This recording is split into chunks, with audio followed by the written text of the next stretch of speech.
여러분 안녕하십니까? NBS 뉴스 24입니다. 코로나19가 일상이 되면서 농촌 지역에는 큰 변화가 생겼습니다.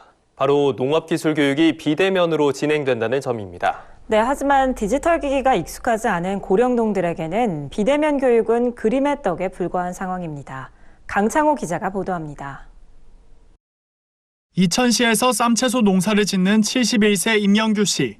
매년 새해가 시작되면 새로운 농법을 익히고 한 해 농사를 준비하기 위해 농촌진흥청과 지역농업기술센터가 개설하는 영농교육을 수강해왔습니다. 하지만 코로나19로 올해 교육이 비대면 과정으로 개설되면서 교육 수강은 그림의 떡이 됐습니다. 컴퓨터 등을 다루는 데 익숙지 않은 임 씨가 온라인을 통한 영농교육을 듣기 쉽지 않기 때문입니다.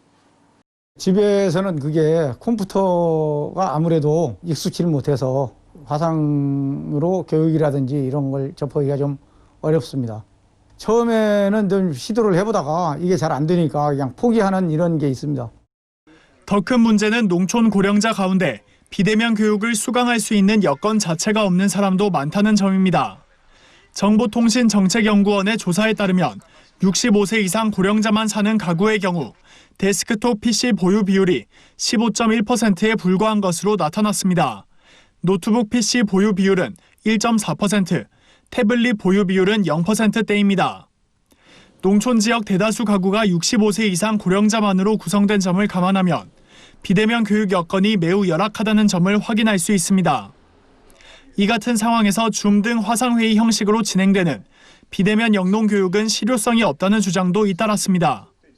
실제로 농촌 고령자들도 비대면 교육을 수강하고 싶어도 디지털 기기 등이 마련되지 않아 어려움이 많다고 호소하고 있습니다.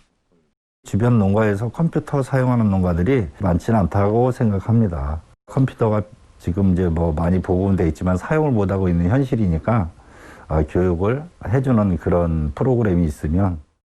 한편 농진청은 SNS 서비스를 활용해 고령농의 비대면 교육 접근성을 제고하겠다고 밝혔습니다. 하지만 유튜브 영상을 문자 메시지 등으로 전송하는 수준에 그치고 있는 실정입니다. 이러닝 쪽은 저희는 체계적으로 갇혀서 하다 보니까 고령층이 접근하기 좀 힘들고 고령 농업인 한계는 있지만 유튜브 같은 경우에 강의 녹화를 올리고 링크를 하게끔 문자로 서비스를 해드려요. 코로나19로 더욱 두드러진 농촌 고령자 소외, 디지털 취약계층을 위한 대책이 절실한 상황입니다. NBS 뉴스 강창호입니다.